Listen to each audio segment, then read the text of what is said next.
Précédemment dans Amy in Theoryland. Vivi, Bibi et Rourou sont venus mettre le boxon chez nous. Amy, énervée, voulant trouver une formule, fut changée en ridicule petite statue. Un bon ami à plumes pratiquant la magie noire put lui rendre sa forme originelle. Elle fit appel à un ami, Bendy, pour protéger notre tour d'éventuelle intrusion. Amy, ne voulant pas laisser les sans-cœurs s'en sortir comme ça, fit parvenir une missive à leur supérieur hiérarchique. Les enfants, j'ai 2 mots à vous dire. Mais puisque je te dis que je peux entrer, c'est ta patronne qui m'a envoyé une lettre. Est-ce que tu comprends ce que je dis? Nope, can't place you. I am a devil. Troublemaking is in my veins. Oh, nom d'une bobine, il commence à me becter le système celui-là. Eh oh! Y a-t-il quelqu'un dans cette bibliothèque pour dire à ce gros nigo que j'ai le droit d'être ici? Well, I'll just have to show him what for, won't I? Oncle Buck? Eh! T'as pas eu une poussée de croissance pendant que j'avais le dos tourné, toi? Ah!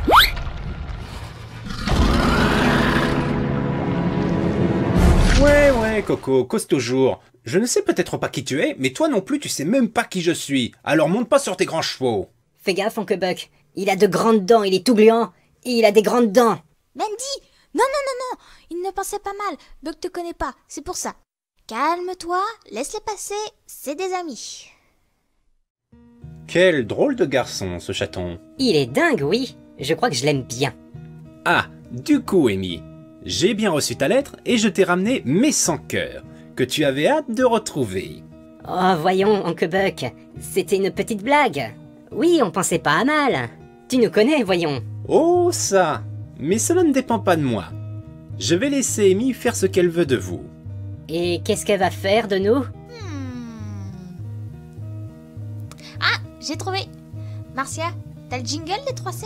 Je vais y chercher. Oh non, tu vas pas oser. Sinon, vous pouvez assister à une leçon de généalogie avec la spécialiste. Oh, mais ça sera avec plaisir. Ah! On va peut-être leur épargner ça, hein. Les 3 petits sans-cœurs ont eu pour leur malheur de faire l'intro de cette vidéo. Avec Buck et Amy, Marcia, la carte Bendy et la râleuse aussi. Critique et théorie. Des 3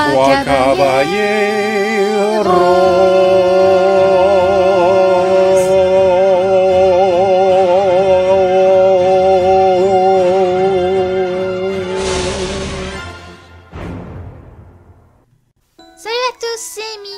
Et salut tout le monde, c'est l'oncle Buck. En tant qu'invité cette fois-ci. Et aujourd'hui, nous allons parler d'une nouvelle série qui n'est malheureusement pas encore traduite en français, mais qui présente déjà un énorme potentiel, de mon point de vue, The Legend of the Three Caballeros. Cette série, qu'on pourrait traduire La Légende des Trois Caballeros, est une petite série de 13 épisodes pour la première saison, qui raconte les aventures du trio le plus dynamique que Disney ait créé, Donald Duck, José Carioca et Panchito Pistoles. La série commence alors que Donald, qui vient de passer le pire anniversaire de sa vie lors d'un vendredi 13, apprend qu'il vient d'hériter d'une maison dans un quartier chic. Sauf qu'en arrivant, Donald découvre non seulement que la maison est une petite cabana, mais également qu'il partage ce petit héritage avec 2 étrangers, José Carioca et Panchito Romero Miguel Juniperio Francisco Quintero González, 3e du nom. Non, t'inquiète pas, on va l'appeler seulement Panchito pour le reste de la vidéo. Non, mais non, tu n'as pas à t'en faire. Mais alors que tout semble aller de mal en pire, nos 3 héros rencontrent Xandra, déesse de l'aventure et gardienne du Grand Atlas des Merveilles, qui leur apprend qu'ils sont les descendants de 3 héros légendaires, les 3 Caballeros. Après avoir récupéré les amulettes de leurs ancêtres, Donald, José et Panchito découvrent que le terrible sorcier Lord Feldrake, ennemi juré des 3 premiers Caballeros, est revenu et cherche à apporter les ténèbres dans ce monde. Afin de protéger leur monde, les 3 amis doivent reprendre le rôle de leurs ancêtres et, avec l'aide de Xandra et de Harry Laraquan, ils vont devoir affronter différents mythes afin d'arrêter Lord Feldrake et ses sbires. Bien sûr, leurs aventures sont aussi délirantes que touchantes, entre les gamineries optimistes de Panchito, les problèmes de traduction de José, et Donald qui galère à essayer de reconquérir Daisy après... 3 ou 4 ruptures. Quoi? Mais ils vont surtout apprendre que la plus grande des puissances n'est pas la magie qu'on possède, mais l'amitié.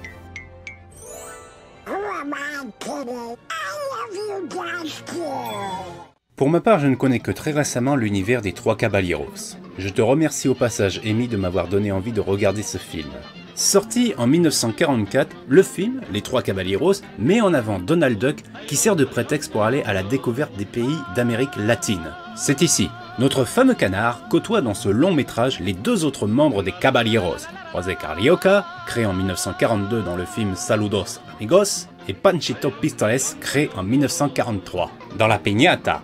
T'es obligé de prendre cet accent? Si. Alors, si vous ne le saviez pas, ces deux personnages, à la base, ont été créés par Disney pour servir de propagande pour inciter les pays d'Amérique centrale et d'Amérique du Sud à rejoindre les États-Unis durant la Seconde Guerre mondiale.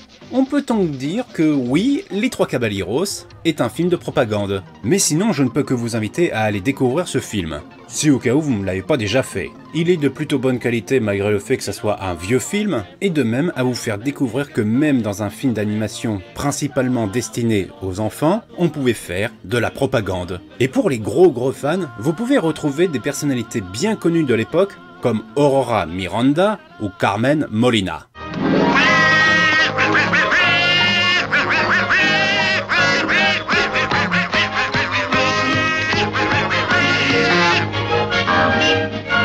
Après le film, les Trois Caballeros ont eu un parcours assez médiocre pour continuer à se faire connaître et à gagner une communauté de fans. Par exemple, ils font une apparition dans Melody Cocktail, mais sans Panchito, qui est remplacé par Harry Laraquan. Ok. Et ils font une apparition dans Mickey Tous en boîte. Mais ce n'est que mon avis, mais je pense que c'est leur moins bonne prestation. Oh bon sang, qu'est-ce qu'ils t'ont fait, Donald? C'est quoi cette tenue?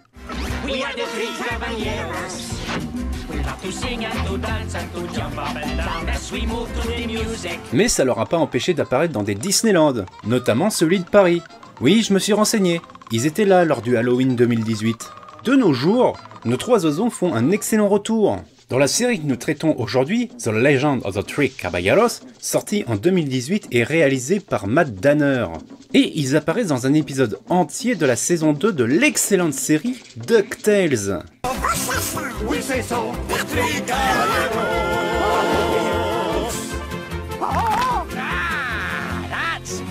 Petite parenthèse, j'ai fini l'écriture de la critique de la saison 1 de DuckTales, bientôt en apparition sur mon émission. Restez collés à vos sièges, fin de la parenthèse. Pour revenir sur les Caballeros et surtout sur la série, après avoir regardé tous les épisodes de la saison 1 avec mon ami Foxiso, je ne dirai qu'une chose. Cette série est géniale. Elle a tout pour faire partie des grandes comme la bande à Picsou ou Gravity Falls. Des personnages drôles et attachants, une intrigue sympa qui permet de présenter les différents mythes de différentes cultures, même s'ils sont présentés avec humour, et justement, un humour pas trop lourd. Oops. Have we always had that chandelier? Never noticed. C'est typiquement le genre d'humour qu'on retrouve dans les cartoons de Donald, avec sa poisse légendaire parsemée d'événements chanceux, comme la destruction de sa maison qui lui a permis de rencontrer José et Panchito, ainsi que ses fameuses crises de colère.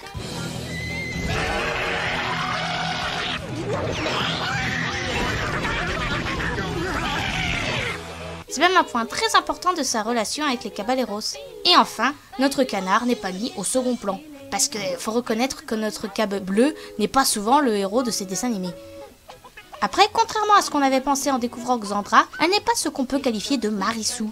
C'est une déesse certes très forte, mais avec ses défauts qui guident les Caballeros, mais qui apprend également à évoluer dans un monde moderne qu'elle ne connaît pas. Ce qui en fait une personnage avec un gros potentiel pour l'avenir de la série si elle est bien utilisée.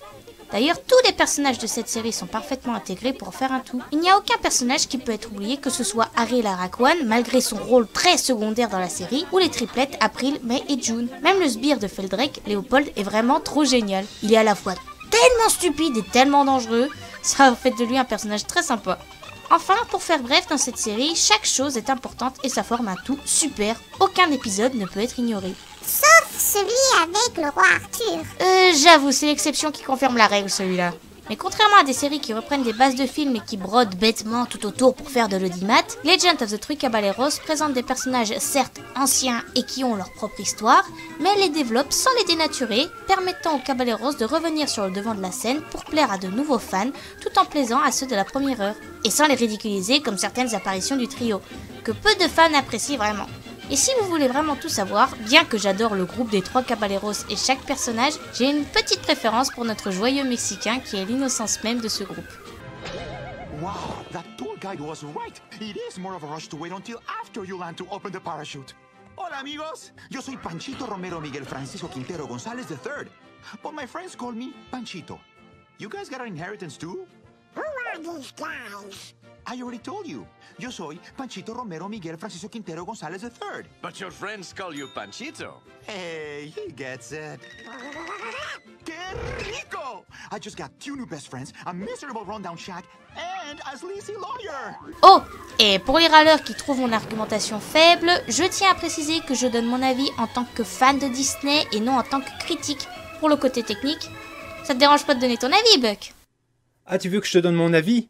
Ah bah d'accord. Mais je tiens quand même à mettre les points sur les i. Je n'ai pas regardé tous les épisodes de la série. Je n'ai vu que son début et sa fin. Du coup, je ne peux pas être sûr à 100% de mon avis. Mais pour ce que j'en ai vu... Bah autant vous le dire, c'est plutôt bien foutu. L'animation est de très bonne qualité. Les personnages sont intéressants et bien écrits, et les gags sont vraiment marrants. Ce qui m'a particulièrement marqué dans cette série, c'est le développement de ces personnages. Notamment Donald, qui, d'après mon point de vue, a le meilleur des développements, ce qui en fait mon personnage préféré de la série. Et l'aspect émotionnel marche sans problème. D'ailleurs, pas mal d'éléments dans cette série m'ont beaucoup fait rappeler des programmes que je suivais durant mon enfance et mon adolescence. Ah bon? Comme quoi? Ah oui, non, là t'es obligé d'expliquer, Buck. Eh bah déjà, à Power Rangers, de jeunes personnes tout à fait normales qui se retrouvent embarquées dans la défense de la Terre, dotées de pouvoirs extraordinaires et dirigées par un être millénaire qui les guide dans leur lutte contre un être maléfique qui veut conquérir la Terre. En plus, c'est marrant, on peut faire ça comme montage.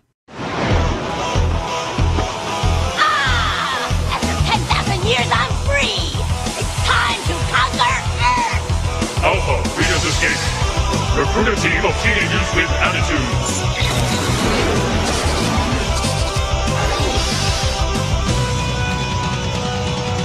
Go, go, Power Rangers! Go, go, Power Rangers! Et le deuxième programme, c'est Jackie Chan Aventure. Vous vous rappelez de cette série où Jackie Chan partait à l'aventure aux 4 coins du globe pour aller retrouver des artefacts magiques et lutter contre un être maléfique? Et bah là on retrouve presque la même chose. L'être maléfique enfermé dans un objet et qui manipule un être humain tout à fait normal et plein aux as. Enfin dans notre série du jour c'est pas un être humain, c'est un oiseau. Mais vous avez compris le rapport. Cependant, je vous rassure, ce n'est pas un copier-coller de ces deux séries. Legend of the Three Caballeros propose sa propre aventure, avec ses personnages hauts en couleur. Cela fera la joie et l'émerveillement des enfants et ravira toute la famille. Mais on sert à quoi, nous, alors? On fait des théories ou des critiques maintenant? Ah bah tiens, voilà la chieuse. Non, tout sauf ça. Mais t'étais où lors de la réunion d'équipe, toi? Bien sûr qu'il y a des théories sur les Caballeros. Ouf. Et pas une, mais deux. Comme chaque fan de DuckTales, ou au moins les Caballeros fans le savent, notre trio d'amis dynamiques va se retrouver dans un épisode du remake de la bande à Picsou. Et avec la sortie de la série Legend of the Three Caballeros juste avant cet épisode, et le fait que le remake reprenne beaucoup d'éléments des différentes BD ou des dessins animés avec Donald, on peut se demander s'il n'y aurait pas un lien entre ces univers. Analysons déjà ce qu'on sait sur les événements qui se passent dans les deux séries. Dans la série Legend of the Three Caballeros, Donald, José et Panchito se rencontrent seulement. Ils découvrent qu'ils sont les trois Caballeros. Avant, ce nom leur était complètement inconnu. Malgré ces galères, Donald ne parle pas à Picsou, même si on l'aperçoit une fois. My money! My beautiful money! Et rien n'indique la présence de Riri, Fifi et Loulou, alors que Donald est leur tuteur. Visiblement, ils ne partagent pas sa maison au début, Donald ne les fait jamais venir dans la cabana, Donald et les nièces de Daisy ne parlent jamais des garçons, et Daisy est très importante pour Donald. Il ne semble s'intéresser qu'à elle et à leur relation, alors qu'il prouve plusieurs fois dans chaque version possible de la vie de Donald qu'il est souvent plus inquiet pour les enfants et qu'il pense à eux avant de vraiment penser à lui et à Daisy. Donc, dans la série Legend of the Three Caballeros, les neveux de Donald ne sont pas là. Est-ce que cela voudrait dire qu'ils ne sont pas encore nés ? Et dans le remake DuckTales de 2017, d'après les extraits des épisodes où ils apparaissent, les trois Caballeros se connaissent déjà. Même Picsou les connaît, apparemment les nommant les compagnons de collège de Donald. Mais ils ont déjà le nom des trois Caballeros, et dans la série, Donald s'y connaît beaucoup en mythe, et il n'a pas aussi peur de la magie. Il est méfiant car il a les garçons dont il doit s'occuper avec la disparition de Della, mais pas autant surpris voire effrayé qu'il l'est parfois dans la série Legend of the Three Caballeros. Et aussi, d'après les images, même si le graphisme n'est pas le même, je le reconnais, José et Panchito semblent légèrement plus vieux que dans Legend of the Three Caballeros. Cela semble vouloir dire une chose. La série DuckTales de 2017 se passe après The Legend of the Three Caballeros. Il y a plusieurs points positifs sur cette théorie. Déjà, les connaissances des mythes de Donald et le fait qu'il ait déjà eu une amitié avec un dieu comme leur amitié avec Zandra. Ensuite, Donald possède des notions de combat et de dirigeant dans le dernier épisode de la saison 1 de DuckTales. Ses capacités, il les a sûrement apprises avec Zandra lors des entraînements des Caballeros. Ensuite, d'après les extraits avec les Caballeros, ils existent depuis longtemps et ils ont visiblement voyagé et fait les 400 coups ensemble. Dans la légende des trois Caballeros, ils font par exemple des batailles de popcorn et on peut voir qu'ils ont vécu beaucoup d'aventures. Dans la légende des trois Caballeros, Panchito semble avoir la petite vingtaine. Il semble être le plus jeune des trois Caballeros et il est très innocent. Alors que dans DuckTales 2017, il doit avoir facilement la trentaine, soit 10 ans de plus. Or, les garçons ont 10 ans et José et Panchito les ont vus que lorsqu'ils étaient encore dans l'œuf. Ensuite, Daisy est absente de la série DuckTales. Est-ce que cela voudrait dire qu'il y a une nouvelle rupture entre deux ? Attention, le dernier point contient des spoils. Dans la série The Legend of the Three Caballeros, les Cab vont sur la Lune à un moment pour affronter des monstres et ils ne voient pas les restes de la lance de Selene. Or c'est là que s'est écrasé le vaisseau de Della avec elle à son bord. Donc si en allant sur la Lune ils ne l'ont pas trouvée, c'est qu'elle n'était pas encore là. Oh, il y a des petits mini-maxi problèmes à cette théorie, non ? Aïe aïe aïe, j'aurais dû m'en douter. Vas-y, crache ton truc.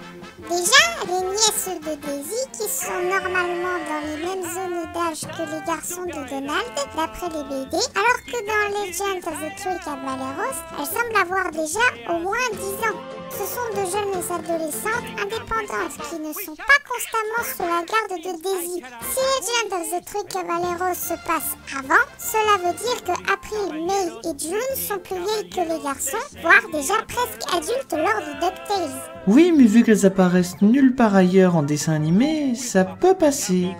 On les voit même pas dans la bande à Picsou. Oui, mais il y a aussi les technologies montrées dans Legend of the Three Caballeros. On peut y voir des iPhones, des tablettes, des hoverboards, etc. Or, certains de ces appareils n'ont pas au moins 10 ans, qui est l'âge des garçons dans DuckTales. Ces éléments auraient plutôt tendance à dire que Legend of the Three Caballeros ne se passe pas avant, mais à peu près en même temps que la série DuckTales de 2017. Oui, c'est vrai, mais il n'y a rien d'officiel, c'est une théorie. Chacun voit ce qu'il veut. M'en fous, j'ai les noms de ceux qui font les cons, j'ai les noms. Ça va chier là-dedans.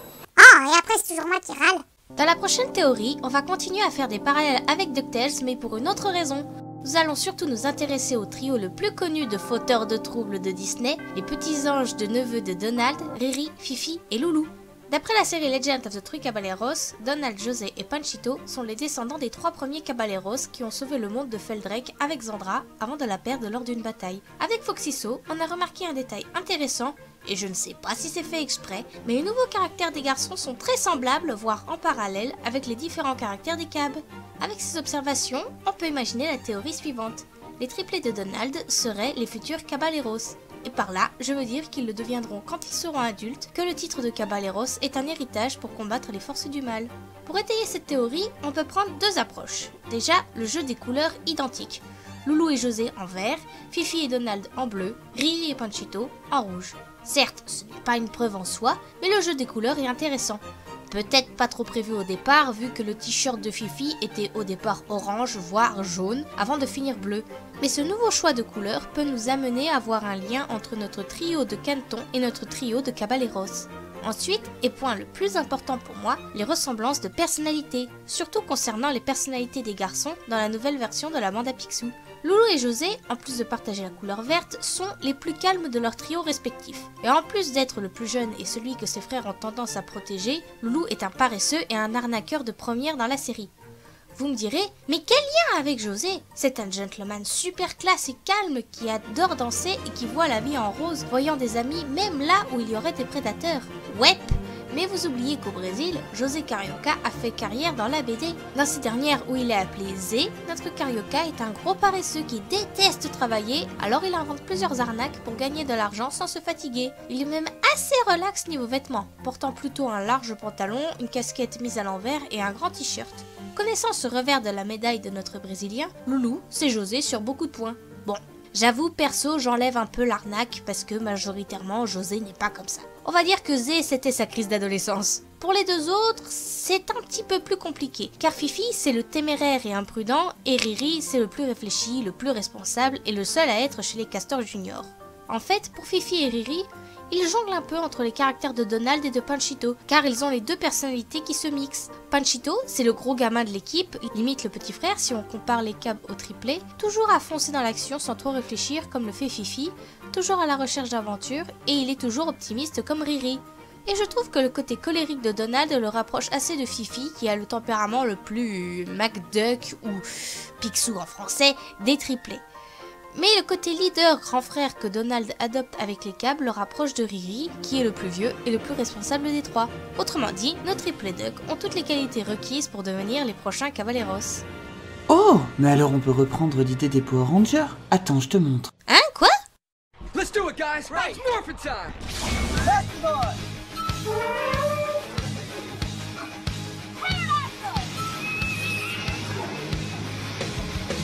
Right there, Tom!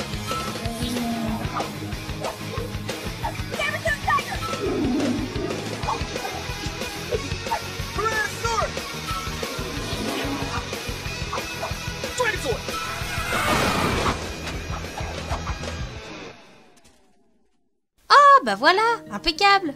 Eh ben, je suis toujours impressionné par ton imagination. C'est mon boulot d'imaginer des choses. Et en plus, c'est sympa de se plonger dans l'univers de DuckTales et des Caballeros.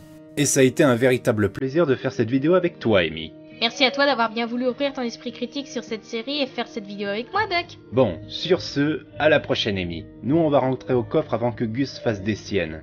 Ah, c'est vrai qu'il est aussi rentré chez toi. Il t'a également piqué ton costume et me transformé en canard, je crois. Oui. Tu sais, c'est pour me protéger de lui que j'ai récupéré Bendy.